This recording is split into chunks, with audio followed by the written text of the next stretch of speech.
Bonjour et bienvenue sur Acteur Public TV pour le lancement de l'Alliance Comme Responsable, la nouvelle agence engagée pour des acteurs responsables.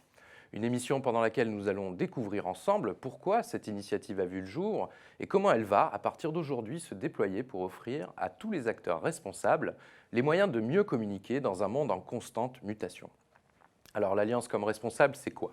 Eh bien, c'est le fruit du rapprochement de 4 agences pionnières et spécialistes de la communication responsable, des agences liées par des valeurs communes et par des expertises complémentaires. C'est aussi une plateforme d'accompagnement stratégique et opérationnel pour la concrétisation de tous les engagements. Alors, comment répondre aux défis de la communication des acteurs responsables? Sur quelles valeurs et sur quelles expertises se fonde cette nouvelle alliance? Et enfin, pourquoi faire appel à ce consortium d'un genre nouveau dès lors que l'on veut communiquer sur des sujets liés à l'intérêt général? Autant de questions auxquelles nous allons tenter de répondre ensemble avec nos invités.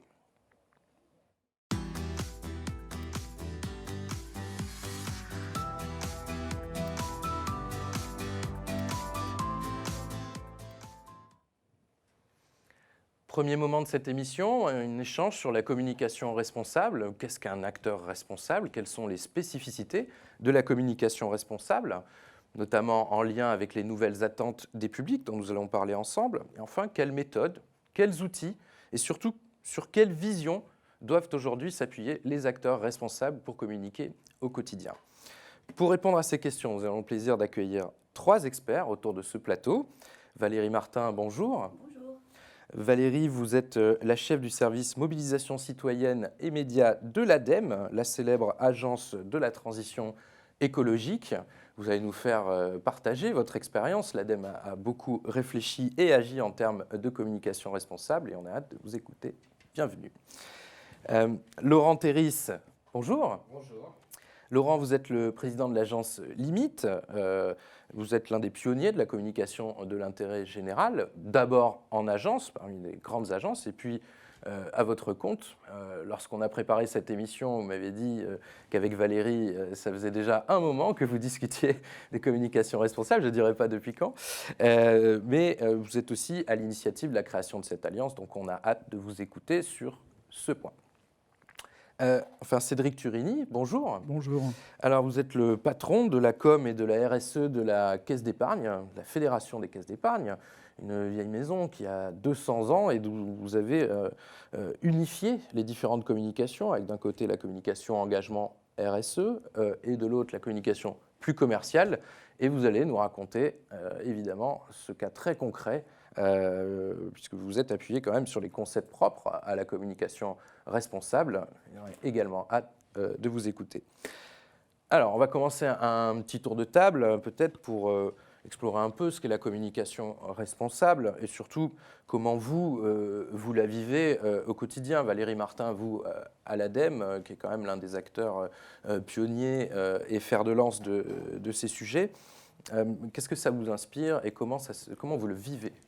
Déjà, il y a peut-être quelque chose à dire, c'est qu'au départ, il y a peut-être une trentaine d'années, on était autour du terme de communication verte. Ensuite, vers 2007, on était sur l'éco-communication.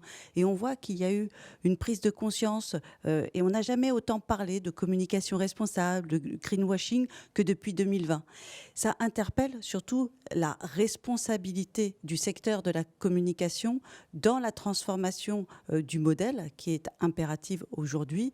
Et à ce titre-là, je trouve que c'est particulièrement intéressant de se rappeler que la communication responsable, ça s'appuie sur 4 piliers. Ça dépasse donc très largement la communication sur ces actions de RSE. Mais donc ces 4 piliers, c'est à la fois d'abord le contenu des messages. Deuxièmement, c'est l'éco-socio-conception des actions de communication. Troisième pilier, ce sont les relations avec les parties prenantes, cette écoute active qu'il est important de mettre en place. Et quatrième pilier, l'éthique. Je pense que ça, déjà, le fait de pouvoir se rappeler que qui dit communication responsable, ça dépasse largement cette question de l'éco-socio-conception des actions de communication. Déjà, ça arrive à repositionner la problématique. Et plus globalement, là où ça la repositionne, c'est ça montre bien comment la communication, la publicité, le marketing, on va englober tout ça, peut accompagner le changement de modèle, Parce que très concrètement, hein, on est dans un moment phare, au-delà même de la transition écologique. Il s'agit d'accompagner la transformation des acteurs socio-économiques. Et donc, à partir de ce moment-là, quel est le rôle de la communication en tant que puissant vecteur de transformation culturelle? Et donc, à ce titre-là, nous, c'est cette façon que nous avons d'aborder les questions de communication responsable. Ah, merci Valérie. On va maintenant vous écouter, Cédric Turini, parce qu'on disait, Caisse d'épargne, 200 ans, vous avez conduit un travail colossal pour unifier toute la communication au sein de cette grande maison prestigieuse. Peut-être que, alors sans faire l'histoire, la saga de la communication en Caisse d'épargne, est-ce que vous pourriez nous apporter votre témoignage très concret ? Je peux tout à fait vous l'apporter. Il faut peut-être juste rappeler un élément d'histoire, c'est que les caisses d'épargne, effectivement, ont fêté leurs 200 ans en 2018. Et elles sont nées de la volonté à l'origine de deux philanthropes de donner un accès à l'épargne et à la prévoyance aux Français. Et ça n'existait pas à ce moment-là. Et donc, c'est la création du livret A qu'on connaît encore à notre époque. Formidable innovation sociale. Et quand vous avez ce patrimoine, cette histoire, cette identité forte au service du pays, et ça va se transcrire ensuite dans des conquêtes, y compris des conquêtes sur l'accès des femmes au livret bancaire, 1881, il faudra attendre 1965 pour que la loi les autorise à ouvrir un compte sans l'accord de leur mari. Et ben vous vous questionnez aujourd'hui dans notre époque sur finalement ce patrimoine, comment on le transcrit en communication. Et là, je dirais que nous, la réflexion, alors elle est sur la communication responsable, évidemment. Je dirais presque aujourd'hui, c'est presque une condition nécessaire, quelque part, de se questionner sur ça. Je dirais qu'on est allé peut-être un cran plus loin, notamment sur notre plateforme de marque Vous être utile. C'est presque une communication engagée. Je vous donnerai des exemples, on aura l'occasion de s'en parler, sur l'entrepreneuriat des femmes, sur le handicap. Sur l'économie sociale et solidaire, comment à un moment donné on rend la communication, ou en tout cas on en fait aussi un vecteur de transformation quelque part, et comment on laisse une empreinte immatérielle, je crois que c'est un concept de la communication responsable, positive finalement pour la société. Voilà. Oui, vous parlez de cette signature, vous être utile, c'est un peu la signature corporate sur laquelle vous avez réussi à unifier un peu le tout.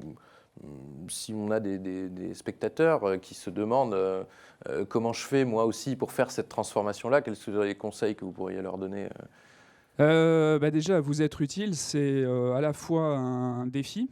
Ça veut dire qu'au quotidien, il faut être à la hauteur de cet engagement. Donc un défi, un engagement. Et tout ça, ça doit se fonder sur des preuves. Et donc ça, c'est fondamental dans notre communication. Je dirais que le premier conseil, c'est apporter toujours la preuve.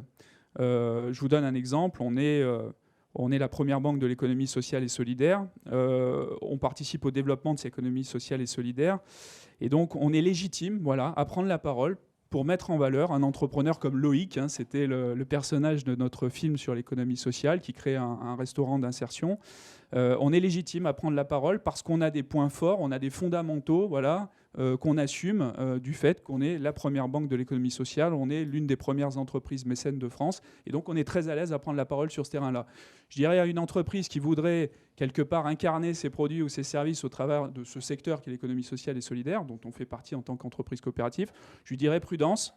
Il faut s'assurer qu'effectivement vous jouez un rôle actif vis-à-vis de ces acteurs-là et des transformations qu'ils accompagnent aussi. Alors justement, c'est une réalité qui s'impose à nous. En 200 ans, les attentes ont énormément évolué. On parlait d'une société qui se transforme. Laurent Théry, sur l'évolution des attentes des publics à laquelle la communication responsable veut répondre. Qu'est-ce que vous pourriez nous dire là-dessus ? Oui, il y a deux formes d'évolution, donc je n'aurai pas le temps de beaucoup développer les deux, mais il y a eu, alors sur l'environnement, il y a eu un électrochoc et un basculement à partir des années 2005.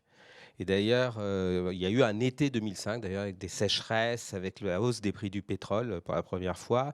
Et on a vu partout en France, pendant l'été, des flash infos, des chroniques qui, tout d'un coup... Et là, on a vu vraiment, dans les études marketing, qu'une grande partie des gens qui n'étaient pas jusque-là engagés sur toutes ces questions se sont dit, ça va se passer de mon vivant ou ça va se passer du vivant de mes enfants.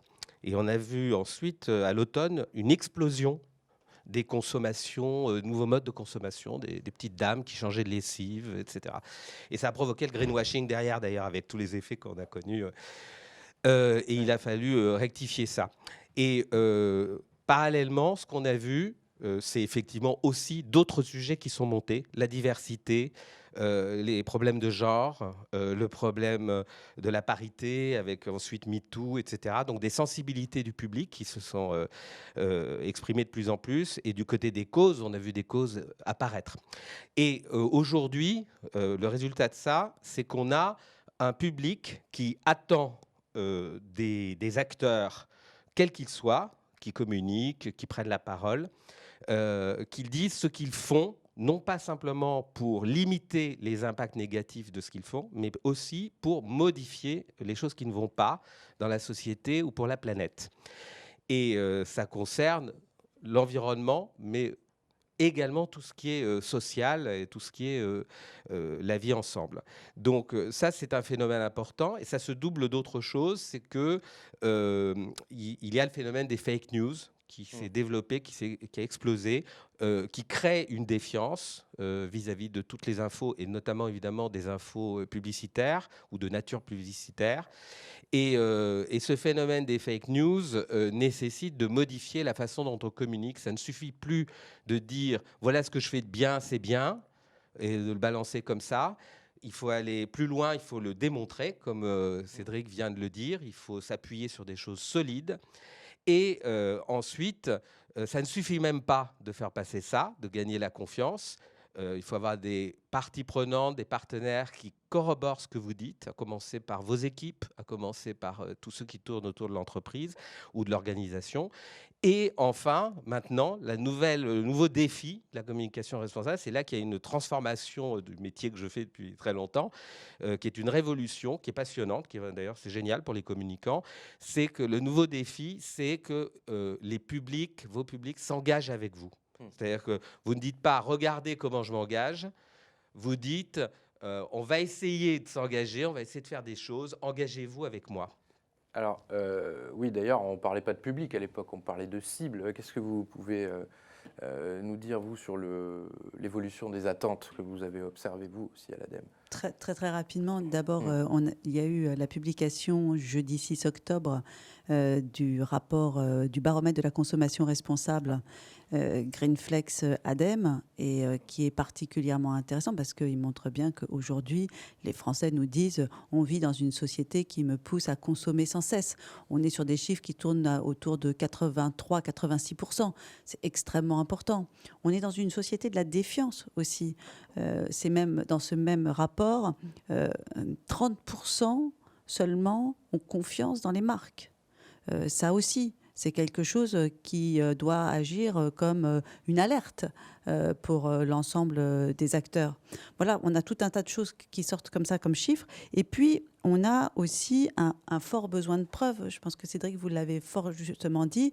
C'est-à-dire que les gens nous disent, OK, mais il y a des actions que je vois qui sont faites, mais quelles sont les preuves qui me sont apportées? Et dans le même temps, ils nous disent, les marques peuvent aussi contribuer à la transition écologique.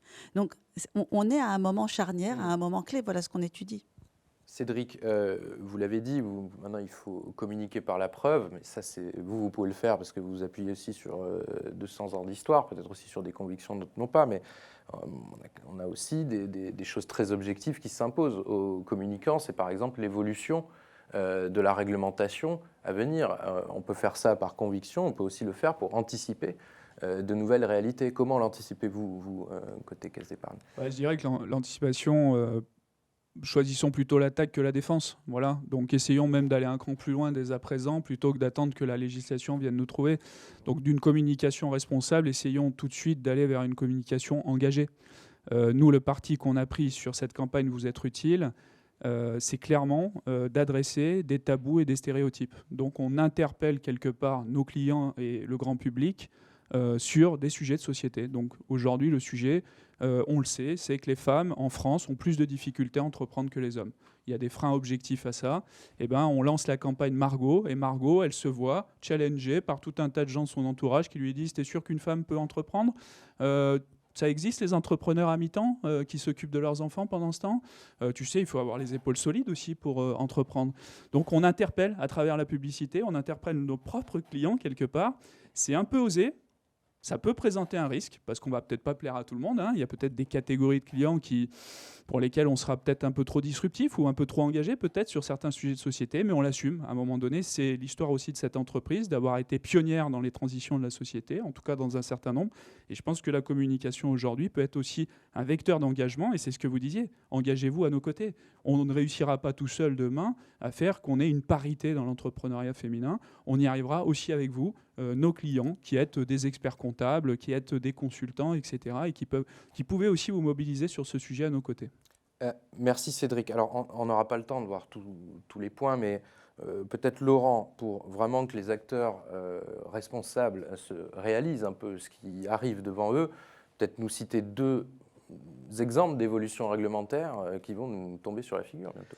Oui, alors il n'y a pas que les évolutions réglementaires, il y a aussi les référentiels et les normes. C'est-à-dire qu'il y a des référentiels de la profession, des professions de la communication qui ont commencé à se mettre en place à partir de 2007-2008, après le Grenelle de l'environnement, et avec l'autorité de régulation de la publicité qui travaille, professionnelle de la publicité, qui travaille beaucoup d'ailleurs avec l'ADEME sur ces sujets, qui a essayé de développer et de réfléchir à toutes les implications des nouvelles contraintes déjà pour éviter le greenwashing, pour éviter de blesser des gens, des sensibilités, pour éviter les conséquences de la représentation. Par exemple, il y a quelques années, c'était sur les jeunes filles trop jeunes, trop maigres, avec les effets que ça pouvait avoir sur de jeunes adolescentes. Il y a eu également un travail pour réfléchir à l'humour. À une époque où il y a énormément de susceptibilité, il peut y avoir des sensibilités à certains humours, donc on ne peut plus se permettre les mêmes choses et en même temps il faut garder la capacité à faire des coms qui soient sympas. Voilà, donc il y a tous ces sujets, c'est tout un corpus de référentiels qui ont été réfléchis, qui sont disponibles sur le site de l'autorité de régulation de la publicité, sur l'ADEME, et on va en parler avec le guide. Et deuxième point, c'est le réglementaire. Alors là, c'est plus sérieux, c'est que, je veux dire, ça, c'est très sérieux pour les entreprises, parce que pour les annonceurs, pour les organisations et pour les acteurs publics aussi qui veulent communiquer. C'est qu'on a maintenant des contraintes réglementaires, alors, notamment sur les impacts carbone ou sur les dépenses d'énergie ou les déchets des campagnes qui se traduisent en conséquences sonnantes et trébuchantes. Donc on devra bientôt objectiver toutes ces choses-là dans chaque projet de communication qu'on lancera. Notamment sur le digital, on va en parler tout à l'heure, ou sur l'accessibilité des personnes en situation de handicap. Ce sont maintenant des contraintes qui vont devenir... Vous parlez de référentiel, là, justement... C'est l'ADEME qui a mis à disposition avec un portail dédié à la communication responsable. Et alors, je suis très heureux parce que je l'ai ici, le guide de la communication responsable que vous pouvez vous procurer sur le site de l'ADEME. Valérie, est-ce que vous pouvez nous parler rapidement, parce qu'on arrive à la fin de cette première séquence qui a été très longue, de ce guide qui a fait l'objet d'une nouvelle édition récemment? Juste 2 points pour compléter ce que vient de dire Laurent. Il y a aussi le niveau, il y a la loi, de toute façon, avec la loi climat et résilience, la loi AGEC, donc anti-gaspillage, économie circulaire, la loi LOM sur les orientations des mobilités. Tout ça, c'est quand même le corpus législatif français. Mais j'ajouterais à ça qu'il y a le niveau européen, qui va voter notamment le 30 mars 2022 disons une proposition de directive qui va avoir des conséquences non négligeables pour mieux protéger le consommateur, et à ce titre-là, qui va encore plus faire de pratiques déloyales, de pratiques commerciales trompeuses et donc du greenwashing, quelque chose de répréhensible sur le point de vue juridique, ce qui veut dire qu'aujourd'hui, on va quitter la seule problématique de la réputation et on va aller sur le terrain de la judiciarisation, pardonnez-moi, il ne faudrait pas dire des mots si compliqués quand on parle. Sur le guide, qu'est-ce qui a fait qu'on s'est dit on va faire une 2e édition après celle que nous avions lancée en 2020 ? Je ne sais pas, c'est fait un peu exprès. En 2020, quand on a publié en janvier, il s'est passé tout un tas de choses. Il y a eu des rapports extrêmement éclairants, extrêmement importants. Il y avait d'abord, bien sûr, il faut que je le cite en premier, la Convention citoyenne pour le climat, et puis ensuite tous ces rapports, le rapport Big Corpo, le rapport pour une loi Evin sur le climat, etc. Je trouve ça aussi, c'était extrêmement fort. Il y a eu tout un tas, il y a eu la filière communication qui donc s'est sentie un peu attaquée, qui a répondu, il y a eu des tribunes qui ont été faites. Tout ça a donné aussi naissance à la loi climat et résilience. Donc c'est un peu le contexte dans lequel ça se passe. Et puis le deuxième point, c'est que au-delà, j'allais dire, des militants engagés, convaincus, qui interpellaient les marques, les collectivités, etc., il y a eu surtout des collectifs de citoyens, on va citer Pour un réveil écologique, qui aujourd'hui n'hésitent pas à dénoncer les marques sur les réseaux sociaux, mais même aussi des pratiques d'acteurs publics. Je veux dire, ce n'est pas uniquement pour les marques privées. Donc nous, ce guide-là, il avait cette raison. Et ensuite, on a voulu compléter sur plusieurs aspects. Dans ce guide de 440 pages, on a une partie pour expliquer les grands enjeux. On a une partie qui explique les questions de marketing et de publicité.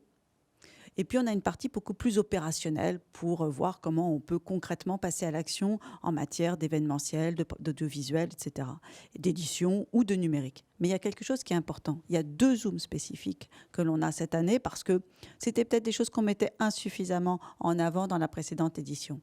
On a d'abord un chapitre, un zoom entier consacré à la communication publique au service de la résilience des territoires.